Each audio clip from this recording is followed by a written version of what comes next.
Tonight on Nova, a tiny female collapses into an ancient lake. She emerges 3 million years later, and a determined anthropologist finds her fossilized bones. Could she be the missing link between ape and us? For Don Johanson, she is the starting point of a tireless quest to understand our past. A Nova miniseries over 3 nights, in search of human origins.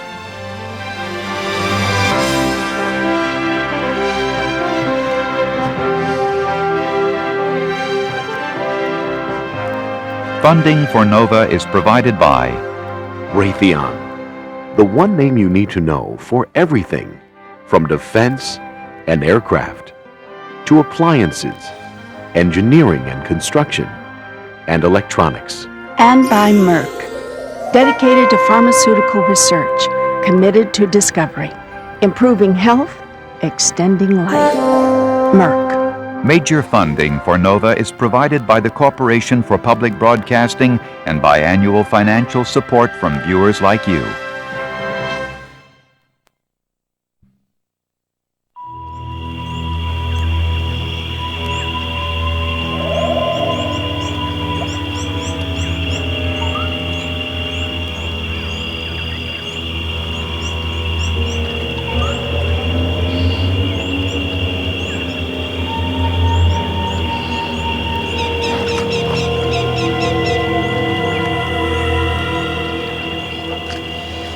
In the remote past, more than 3 million years ago, a tiny female lived by a lake on the edge of the lush forests of Africa. She was part ape, part human.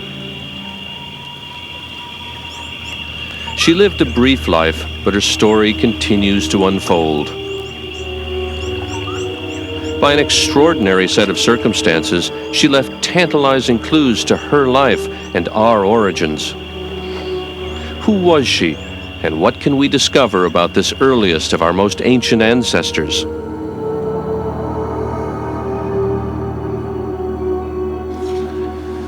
We know she existed because we found these, her fossilized bones, in the very spot where she died all those years ago. Fossils like these are so rare that they're even harder to find than diamonds. But they're the key to understanding our origins, knowing who our ancestors were and how they lived.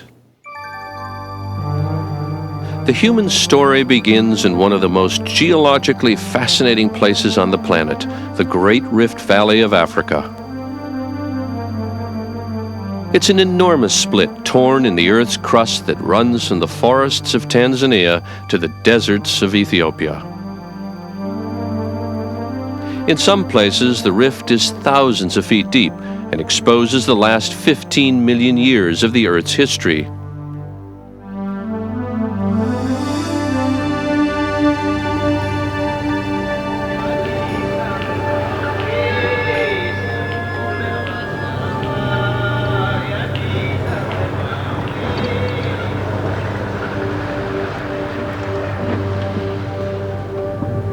I'm Don Johanson, and over the last 20 years, I've been leading fossil hunting expeditions in this remote part of Africa on the trail of our earliest ancestors. The journey takes me and my team right down to the floor of the Great Rift. It takes 2 days driving dawn to dusk if our vehicles don't break down.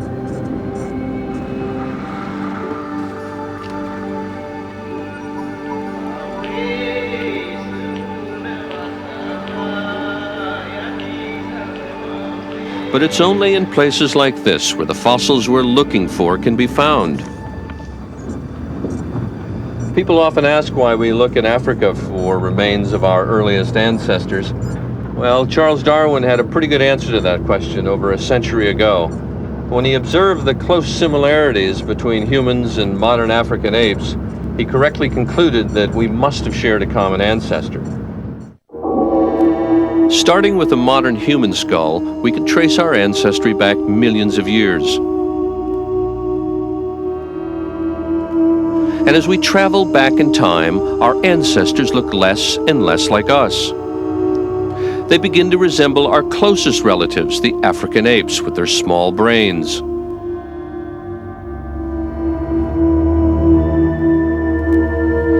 Fossil skulls like these help us unlock the mystery of our past.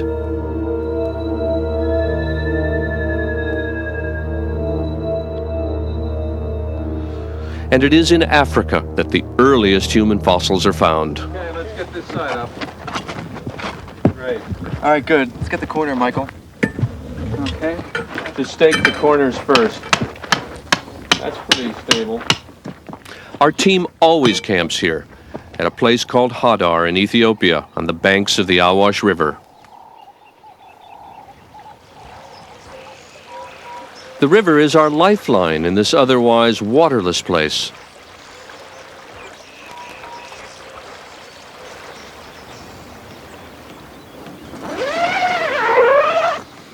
After 2 days of bumping along dusty roads, there's a welcome peacefulness about the camp.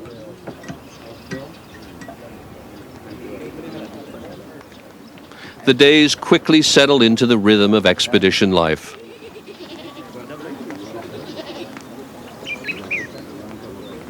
The local people are nomadic tribesmen called the Afar. We've known them 20 years.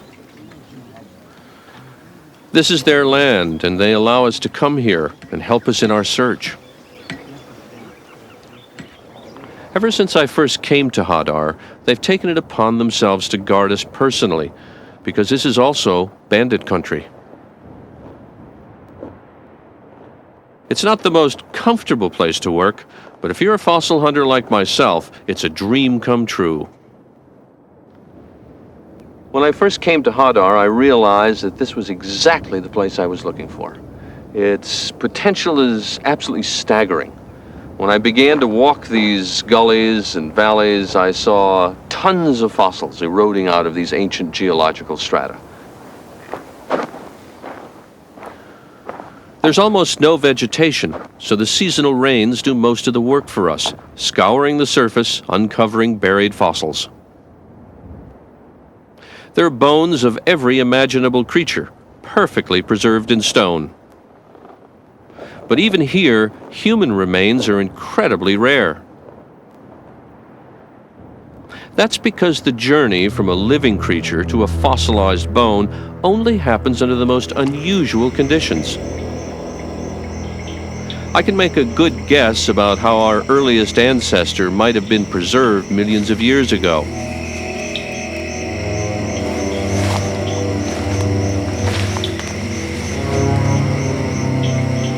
She wasn't killed by a predator, she died a natural death.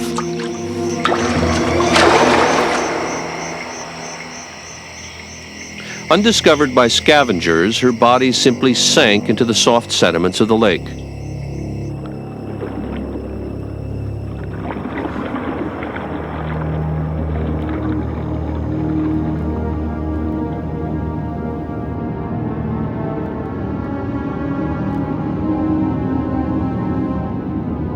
There, lying undisturbed, her flesh slowly rotted away.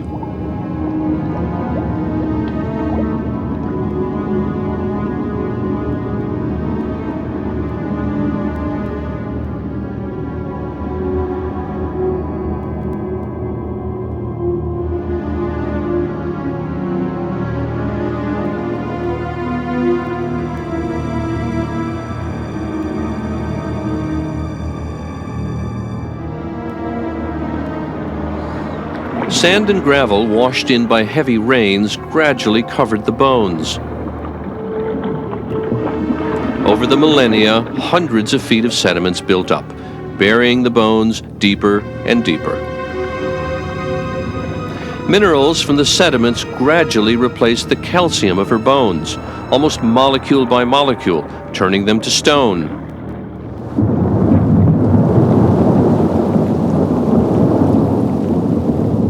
Over the next few million years, she remained buried. But the movement of the Earth's crust, continuing to enlarge the Great Rift, brought her ancient grave closer to the surface. There she lay until rains cut down through the earth and one heavy storm brought her to light again.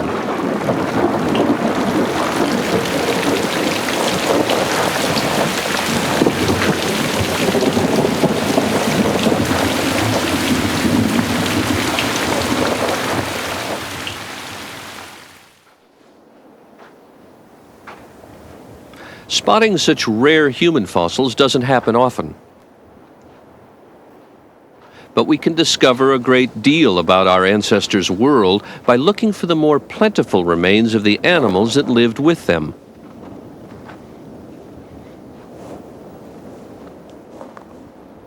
As soon as we're settled in, everyone is eager to see what this year's rains have washed out onto the surface. We're a team of Ethiopian and American scientists, and with us, some of the sharpest-eyed fossil finders of all, the local Afar people.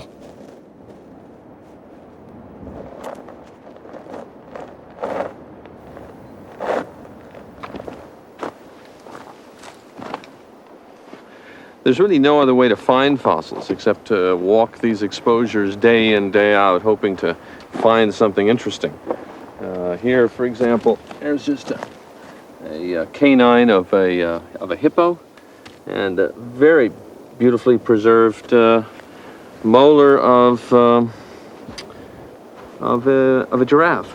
It's interesting that virtually every animal has its own diagnostic anatomy, its own diagnostic features. So even from a single tooth like this, we can tell what kind of a creature it was. A good specimen that we'll catalog and bring back to camp. But how could hippos and giraffes live in this harsh desert? It must have been a very different place 3 million years ago. All told, we've collected more than 10,000 specimens from over 100 species, everything from rodents to elephants. The clues to their lost world lie scattered all over the ground. Although it's a seemingly uninteresting piece of bone, if you look at details, you begin to see a number of clues. For example, the shape of the tooth indicates that it was probably from a pig, part of a lower jaw. But even more intriguing is a series of indentations on the inside of the jaw. And if we look at them with a hand lens like this, it's obvious that that bone was pushed in when it was fresh. And it's very likely that this pig 3 million years ago had wandered down to, say, the edge of a river and became dinner for some lucky crocodile. A picture of our ancestors' vanished world is beginning to emerge.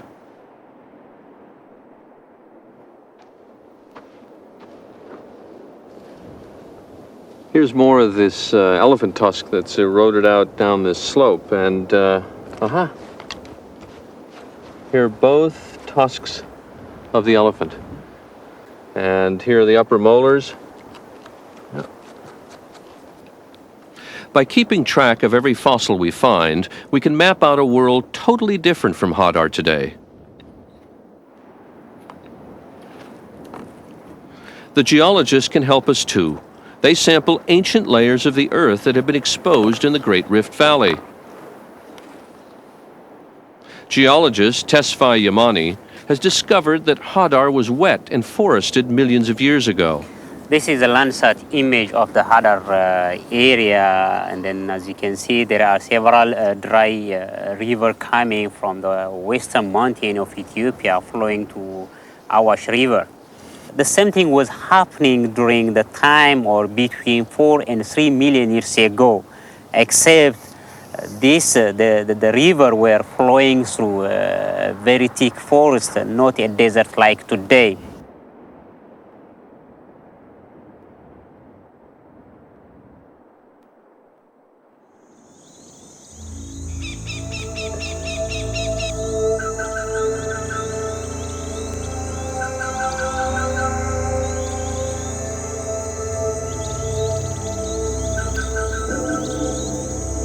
At the time of our earliest ancestors, this place was lush and green.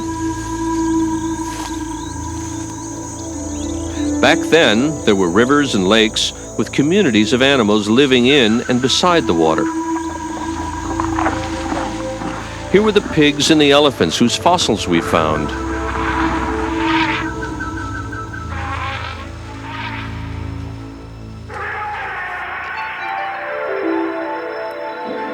Deep in the forest live the apes from which we and chimpanzees are descended,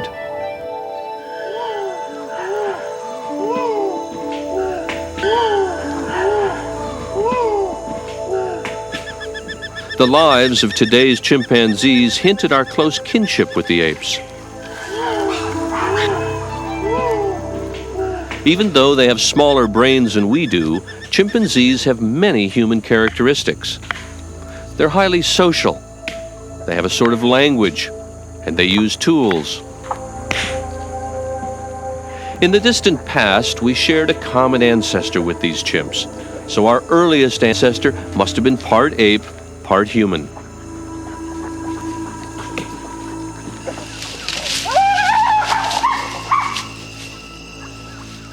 For well over a century, people have been fascinated by the search to find the missing link, a creature that would bridge the gap between ourselves and the primitive apes. It was always thought that the key feature that separates us from the apes is intelligence. It was logical to think then that the earliest ancestors would have large brains. The argument goes like this. The chimpanzee skull holds a brain 3 times smaller than modern man. If increase in brain size set us on the path from ape to human, it was thought that the missing link should have first developed a big, human-like brain. Back in the heat of Hadar, following the trail of the missing link is grueling work. The sun pushes the temperature to over 100 degrees.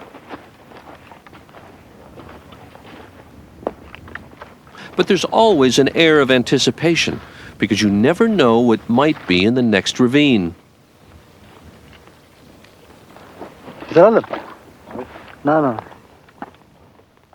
This is a fossil finder's dream, a perfectly complete skull, partly concealed beneath a covering of sandstone.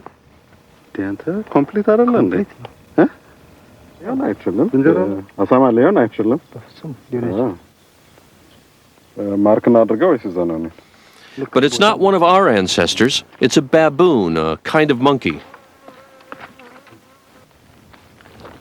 In a century of fossil hunting, skulls have always been the prize. After all, if our earliest ancestor were a large-brained ape, a skull would be the perfect proof. But the story is like a detective thriller, full of false trails, never straightforward, and it can all change unexpectedly, because from time to time a fossil is found that is so different that it entirely turns the story of our origins upside down.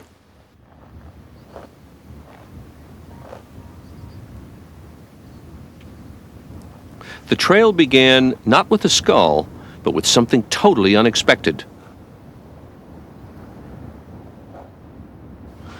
I was surveying late one afternoon when we were out collecting some elephant teeth, and I looked down on the ground and found in a couple of pieces this knee joint.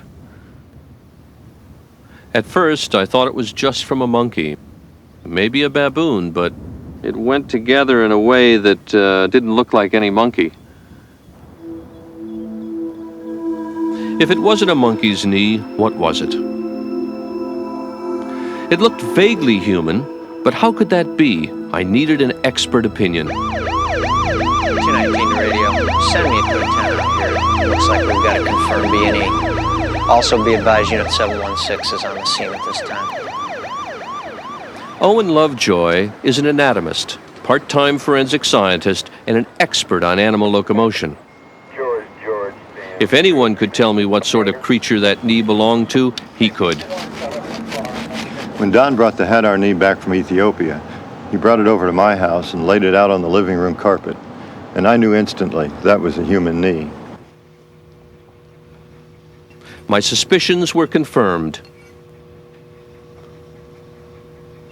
As Lovejoy pointed out, the joint had all the hallmarks of a creature that moved around on 2 legs, not on all 4s. Walking upright is something that only humans can do, and it needs a special kind of knee joint. One that can be locked straight.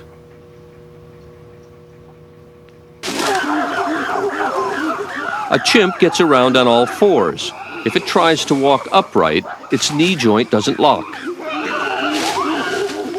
It's forced to walk with a bent leg, and that's tiring. This mysterious fossil really perplexed us. What was a modern-looking human knee doing among fossils that were millions of years old?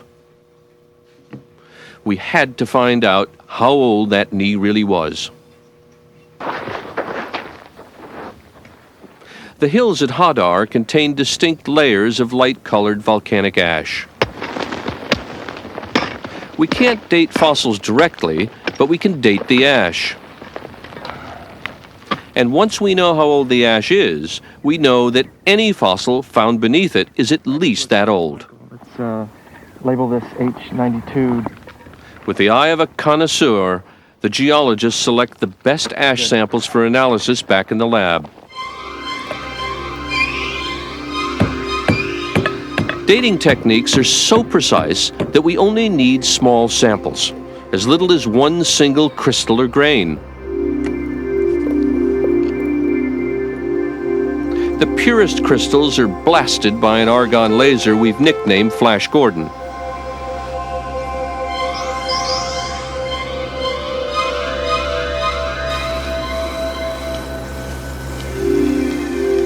As it melts, the crystal releases argon gas. The amount of gas given off gives us a direct estimate of the age of the volcanic ash. And once we know that, we can work out the age of any fossil we've found nearby. The results were exactly what we had hoped for. The knee was over 3 million years old, one of the oldest human fossils ever found.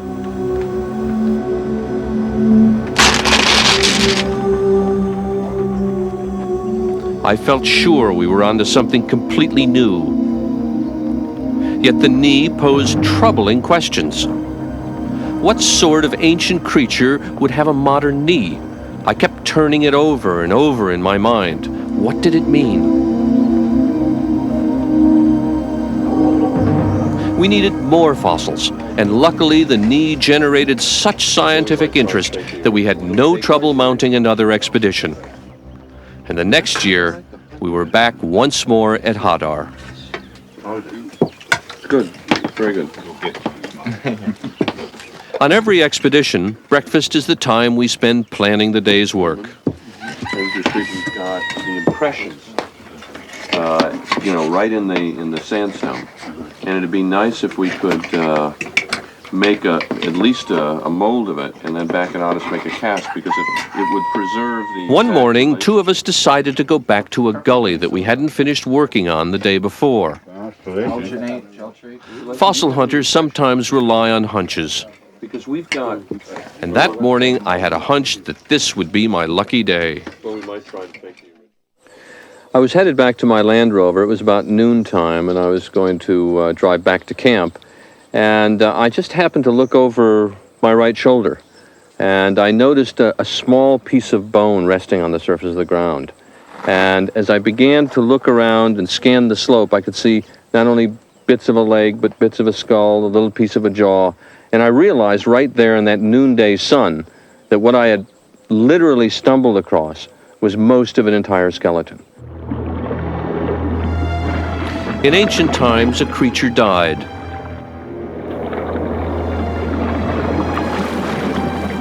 Now, after 3 million years, her bones had come to light. A skeleton as old as this had never been found before. Let's get some light. Okay, yeah, definitely get some light on this. Okay. And get a better view of these here. Okay, let's pass them around. Let's put some... Okay. What you got? As more and more of these precious fragments came back from the field, a buzz of excitement ran through the camp. How big do you think she is? Everyone knew instinctively this was something big. Mike, did you talk to Jack about casting material? To find such a fossil was wonderful for me, It was a night I'll never forget. It's an area about that big. It's not huge. And it was wonderful for Ethiopia too. After this, everybody wanted to come here to look at our Lucy. The shape of the lower jaw and tiny details of the teeth alerted us to an intriguing mixture of ape and human-like features, something we'd never seen before. the alginate. Oh, listen, has anybody talked to Jack? Some of the fragments were tiny. Hundreds of them were collected, carefully cleaned and laid out on the table. The whole camp was absorbed with the mystery of what this creature looked like. The pelvis was in fragments. It took hours to piece it together. In Ethiopia, we called her Dinkanesh. It means thing of wonder. The hours passed. No one thought of sleep. We had so much to do. Then we looked at the knee. It was modern, human-like, just like the one I'd found the previous year. As we put the bones together, we saw they came from one tiny adult female, standing only 3.5 feet tall. This was the creature we'd been looking for.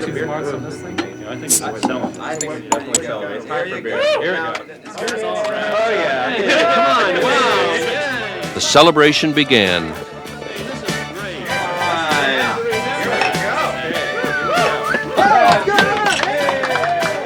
One song was played over and over. And we named our new find Lucy.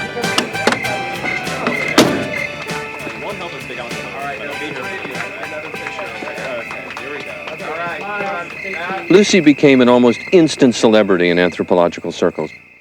She didn't look like anything we had ever found before. She was something very different. And because of that, she opened up for us an entire new chapter on human origins. Lucy turned old predictions upside down.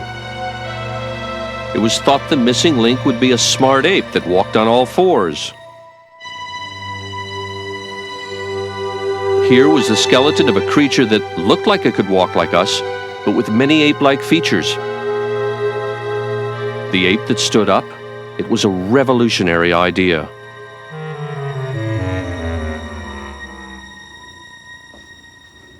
We needed Owen Lovejoy's expertise again, because the evidence wasn't quite adding up. The knee looked human, but the shape of her hip didn't. Superficially, her hip resembled a chimpanzee's, which meant that Lucy couldn't possibly have walked like a modern human. But Lovejoy noticed something odd about the way the bones had been fossilized.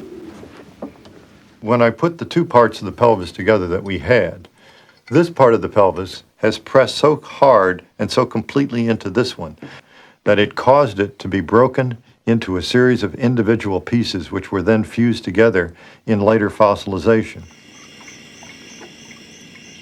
After Lucy died, some of her bones lying in the mud must have been crushed or broken, perhaps by animals browsing at the lakeshore. This has caused the two bones, in fact, to fit together so well that they're in an anatomically impossible position. The perfect fit was an illusion that made Lucy's hip bones seem to flare out like a chimp's. But all was not lost.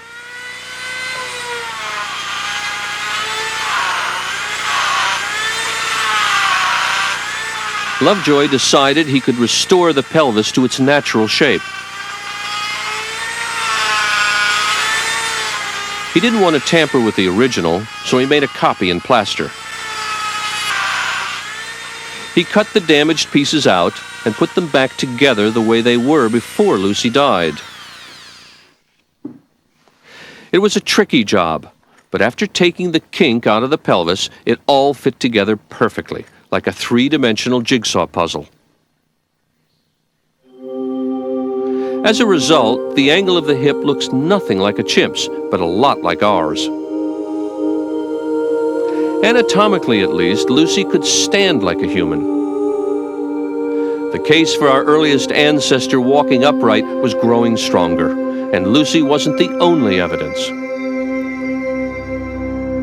Around the same time, another remarkable fossil was found by a team working in Tanzania, led by Mary Leakey. It was a mysterious footprint. 3.5 million years ago, a volcano erupted 1,000 miles from Hadar near a place called Laetoli in Tanzania.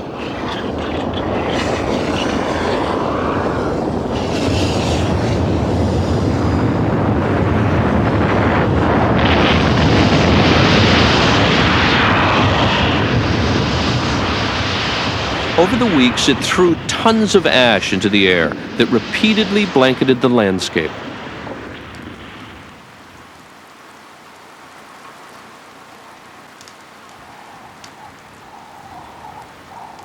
By a stroke of good fortune, the eruption took place at the beginning of the rainy season. As the rain set in, the ash became muddy and covered with animal prints. A bird picked its way across the ground, followed by a scurrying African hare. Then as time passed, another creature arrived that left prints we would all recognize. Eventually, all these prints were covered by ash from another eruption and preserved forever as they hardened into rock.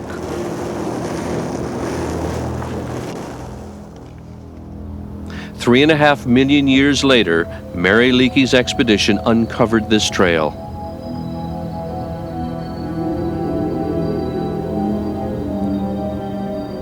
There were footprints from at least 2 individuals, apparently walking side by side.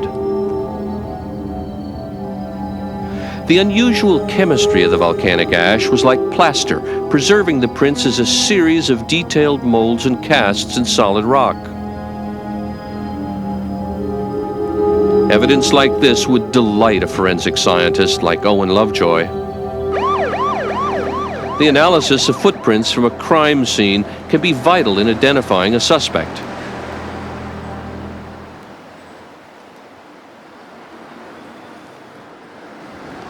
How different were those ancient footprints in Laetoli from ones like these?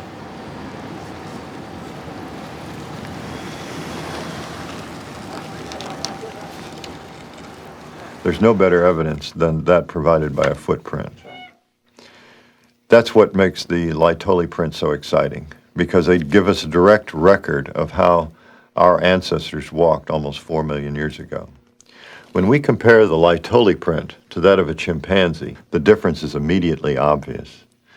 The chimpanzee, which is a quadruped but occasionally a biped, still has a free great toe, and that great toe extends out away from the foot and leaves a very distinct mark. On the other hand, when we compare the Laetoli print to that of a crime scene human print, they're virtually indistinguishable. The great toe is in line with the rest of the toes, and what this has done in the human and the Laetoli print is to create an arch. And that's a hallmark of typical modern upright locomotion, because the arch is an energy absorber. And that's the kind of fine-tuning that you would expect in a biped that had been that way for a very long period of time. So a picture of Lucy and her kind begins to emerge. They were strong walkers. Like us, they could keep going all day long, probably in search of food. But how human-like were they in other ways? Had they begun to develop a human-sized brain to go with their human walk? Lucy couldn't help us there. Her skull was almost entirely missing. So knowing the exact size of Lucy's brain was the crucial bit of missing evidence. But from the few skull fragments we had, it looked surprisingly small. What we needed was a complete skull.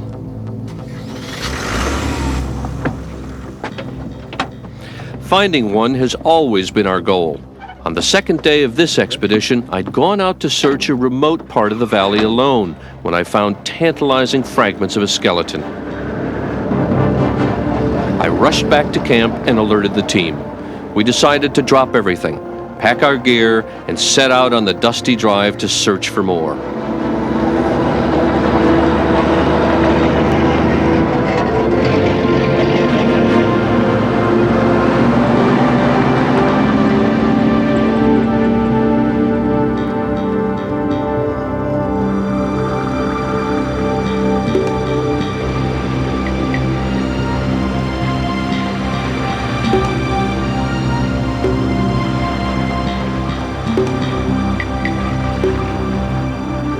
I was sure that the bone fragments I'd found, a piece of skull, an arm bone, and some finger bones, belonged to a human ancestor. Fragments found together like this are so rare that we needed everyone's help. We were excited but tense. Would we find the rest of this ancestor?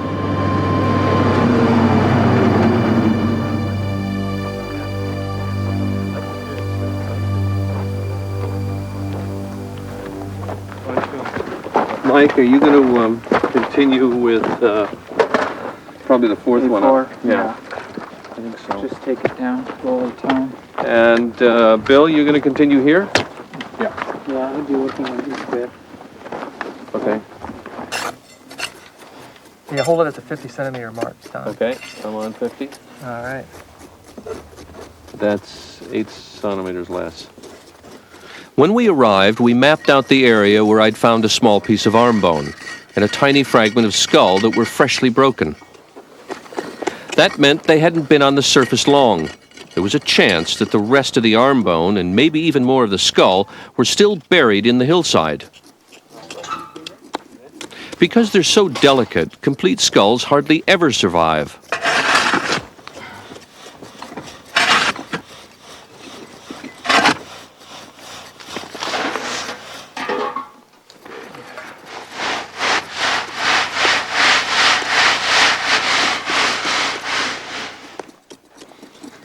The dig had to be conducted with meticulous care. The stakes were high. We hoped we were about to uncover another Lucy, maybe even more complete.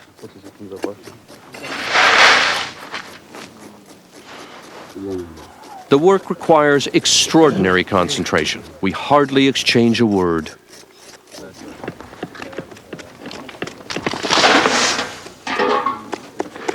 There's a lot of ground to cover, but we try to make sure nothing escapes our attention.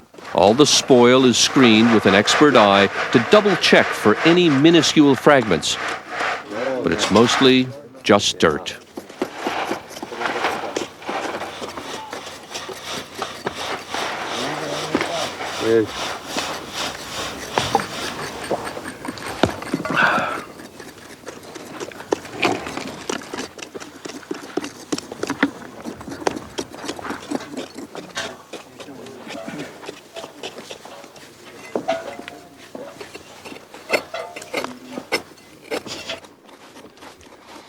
After a week of painstaking and exhausting digging, we hadn't found anything.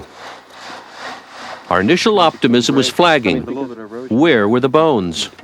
Because if the skull had eroded out, it goes into so many pieces, and we've not found a single fragment of it. Mm-hmm. I mean, nothing. That's really mysterious. And I would doubt very seriously that setbacks and fruitless days are all part and parcel of an excavation.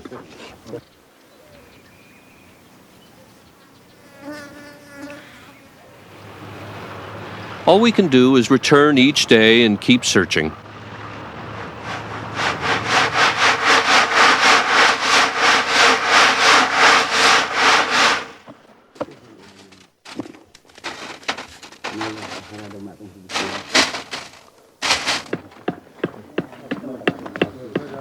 After a week, we sent part of the team off to search in another location, but a few of us stayed on. Any fragment raises our hopes because it may be part of the puzzle. Yeah, it's got a bit of Bill, it's got a bit of morphology on it. Look at this. I'm not sure what it is, but it's looks like a diagnostic piece of bone. Yeah, it does. I wonder if it's going to fit on anything we have. It's got the right preservation. Mm-hmm. Yeah, that's the end of it. There's nothing else. Another week passed, and we'd found a few fragments, but no sign of any skull. But on an expedition, you can never be sure what will happen next. I clearly remember that evening. At dusk, I returned to camp. The moment I arrived, I could tell that something was up.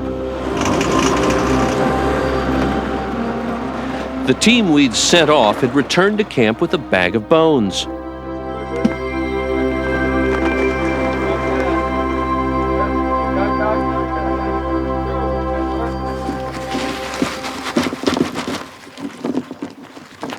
To the expert eye, those fragments were clearly part of a skull.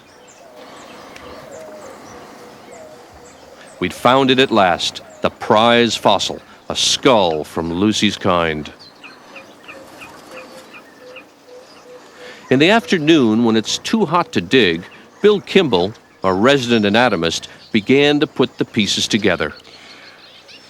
The world has been waiting for a complete skull of Lucy's species for a long, long time. And it's going to take a great deal of work to assemble it, to see what the brain size might be, what the relationships might be between the various components of the skull. But even already we can see that as we assemble larger pieces from smaller pieces, joining them together, we begin to get a fairly impressive picture of a species that has a very ape-like face with big protruding brow ridges, very ape-like. We think Lucy's skull might have looked something like this, with a receding forehead and a prominent face. And with a brain case no larger than a chimp's, this was no smart ape. That skull tells us for certain that our earliest known ancestor was a small-brained creature, capable of walking upright, much like modern humans. It tells us that our ancestors first stood up and only got smart later. But why was walking so important in our evolution? In order to understand that, we have to learn more about how Lucy and her kind made a living 3 million years ago. Even before Lucy's time, the climate of tropical Africa was changing. There were alternating seasons, wet and dry, and less rainfall overall. The dense forests were beginning to shrink. East of the Great Rift, the forests were replaced by open grasslands with scattered clumps of trees. Under these new conditions, some species died out entirely, and others took their place. New species of antelope were colonizing the forest edges. High in the trees, the ancestors of today's monkeys were on the increase.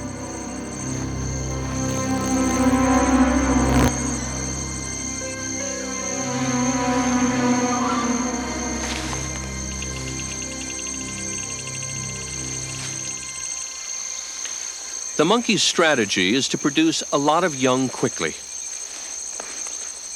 Their populations expanded rapidly at the expense of the apes, who reproduce much more slowly. Before long, the apes were in retreat, pushed out by the monkeys. The number of apes declined along with the shrinking forests. Except, that is, for one, Lucy, the ape that stood up. How did her upright stance, her ability to walk on two legs, help Lucy and her kind compete in a new and changing world? Lucy probably became a walker while still very much dependent on the forest for food. But when the forest became sparse and times got tough, Lucy and her kind could still survive by walking across the grasslands to reach the clumps of trees where her food was found. And her hands were free to collect and carry the valuable food she found. This slight advantage was all she needed. While the other apes declined, Lucy and her kind flourished. But how did this way of life affect the rest of Lucy's day-to-day existence? Can fossils give us any insight into her behavior? Back at the excavation, weeks of hard work and 100-degree temperatures were finally producing results. We unearthed some pieces that looked like an arm bone, the ulna, the bone between the elbow and wrist. We'd never found a complete one before. I think it looks good for finding more of it. You know, I think there's no question that this is distal ulna. Is the See this groove here? Look. Is the styloid there? I think the stylet process is preserved. Terrific. I wonder if we're going to get a fit between this piece here and this piece. Well, this one's broken on sort of an angle, and that's very jagged. Straight. Yeah. I don't know if there is anything missing between here and here. It's got to be just a little bit. It can't be very much. I'll tell you, the geometry of the break on this fragment looks perfect for fitting on the piece that you found. It looks very, very similar to the original one I found. I wonder if we can. Is this ready to lift out? I think we are. Okay. It's got a color match. Yep, there it is. Perfect. So how big do you think it'll be? I mean, lengthwise? Mm-hmm. I mean, lengthwise. All right, if you put those together, put that out there like that, it's going to be the length of my arm. Fully modern type. The length of that arm bone was a real surprise because Lucy was only 3.5 feet tall. We urgently needed to check that all the pieces really fit together, and that meant heading back to our field lab by the side of the river.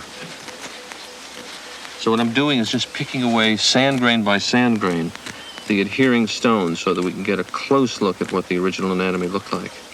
It's really amazing to see how much detail is actually preserved on these 3 million-year-old bones. Final little pieces of sand out of the marrow chamber. Let's brush that off.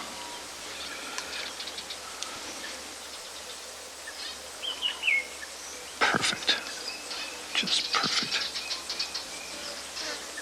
Final little piece to the puzzle. Fits in right there. And fantastic. Complete ulna. Just amazing. You know, not only is it important because it's a 3 million-year-old ulna and so beautifully complete, but because of what it tells us about Lucy. Comparing it to Lucy, for example, in terms of anatomy, these two bones, both about 3 million years old, are essentially identical. But it's obvious that the new ulna is nearly twice the size of Lucy's. And such substantial difference in body size really has important implications for behavior.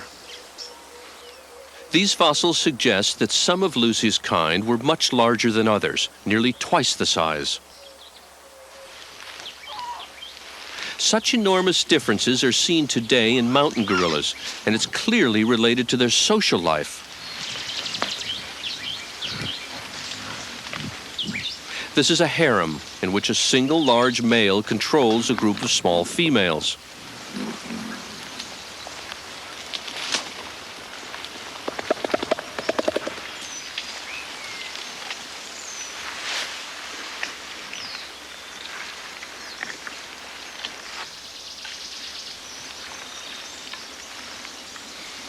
The silverback male is almost twice the size of the females. And as leader of the group, he mates with each female in turn.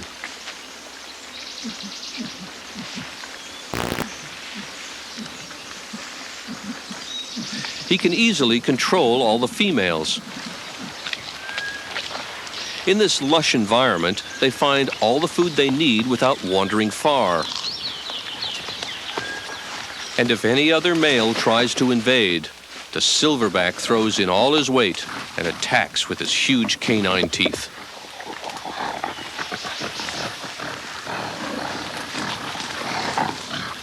To survive in gorilla society, males have to be much larger than females and have vicious fighting teeth.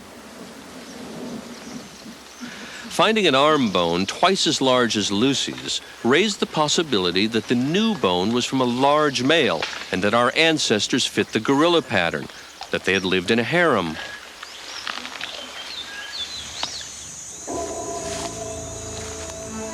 But not all the evidence fits. The landscape Lucy lived in was very different from the lush jungle of the gorillas. Lucy had to range widely in her search for food, and that would have made it hard for a single male to dominate a group of females. And there were other clues that didn't match the gorilla model. Over the years, we've found hundreds of teeth from Lucy's kind, male and female. Surprisingly, the males have small canine teeth, just like the females. That could mean that there was no need for males to fight for control over females. Perhaps they weren't living in a harem after all. Some scientists have speculated that the lack of fighting teeth in our ancestors means that males and females were paired off in monogamous couples.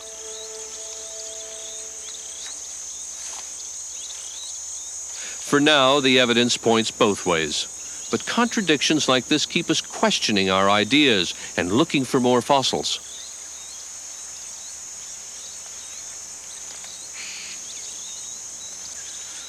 What we do know is that these creatures were walking like us over 3 million years ago. And that was a distinct advantage. They could cover long distances, forage for food, and carry it back, perhaps to a faithful mating partner.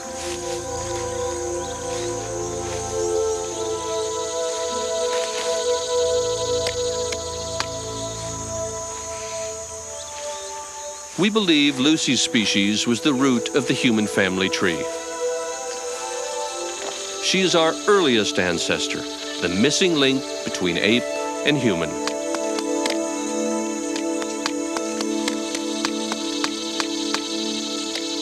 And what about Lucy herself? What did she look like? We know from the teeth, the jaw, and now the skull fragments we found that Lucy had an ape-like face with a brain just a little larger than a chimp's.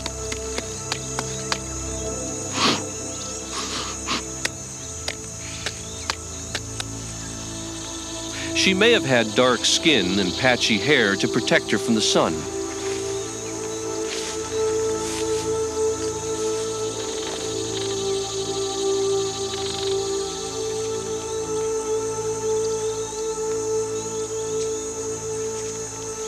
Walking upright freed her hands to develop a more precise grip than other apes, more like our own.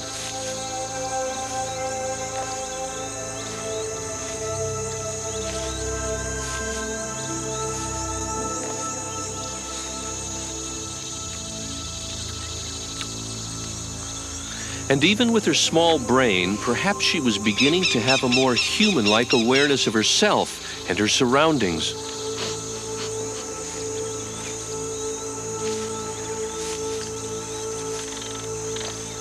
Lucy and her kind must have been extraordinary creatures. We know that they persisted as a species virtually unchanged for over 1 million years. That's 10 times as long as we ourselves have been around. We know that they led relatively simple lives because one key feature was missing from their behavior. Yet a few 100,000 years after Lucy, some of her descendants made a major breakthrough, a breakthrough that would have profound influence on our own evolution.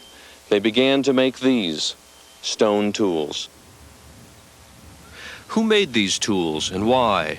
They are a clue to the next chapter in the search for human origins.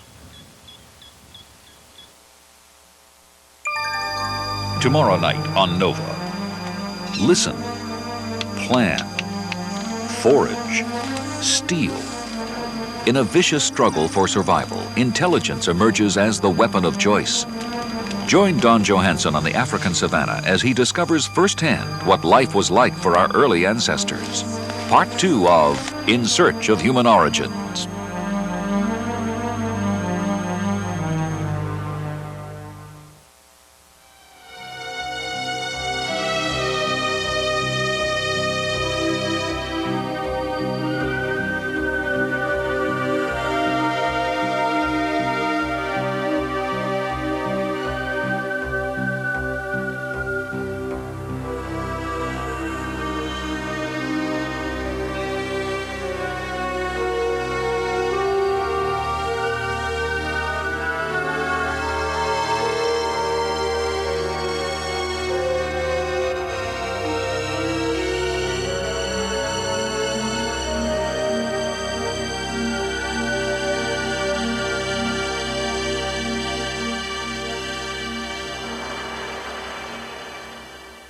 A production of WGBH Boston.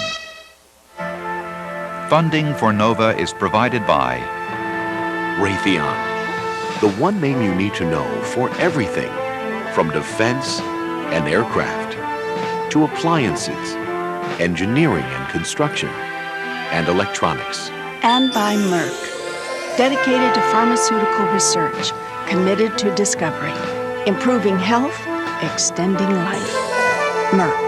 Major funding for NOVA is provided by the Corporation for Public Broadcasting and by annual financial support from viewers like you. This is PBS. To learn more about this subject, you can order the hardcover companion book to this series by calling 1-800-255-9424. Written by Don and Lenora Johanson and Blake Edgar and illustrated with 175 photographs, Ancestors in Search of Human Origins is $27.50 plus handling. The book is also available in libraries nationwide.